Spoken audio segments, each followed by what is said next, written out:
Usually నాకు అసలు మండి అంటేనే ఇష్టం లేదు. సో అందుకనే నేను మండి రెస్టారెంట్స్కి అయితే అస్సలు విజిట్ చేయను. చాలా మందికి మండి అంటే ఇష్టము, కానీ నాకు అస్సలు ఇష్టం లేదు. కానీ ఈ రెస్టారెంట్లో ఫుడ్ బాగుంటుంది అయితే విన్నాను, చాలా మంది చెప్పారు. అందుకే టేస్ట్ చేద్దామని అయితే ఈ రోజు వచ్చాను.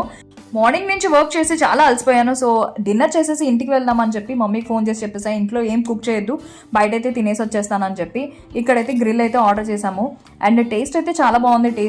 టేస్ట్ విషయానికి వస్తే చాలా పెద్ద రెస్టారెంట్ ఏం కాదు, చిన్న రెస్టారెంట్, కానీ టేస్ట్ అయితే చాలా బాగుంది. ఇలాంటి ప్లేసెస్లో వెజ్ బాగుండడం అనేది హైలైట్ అనమాట.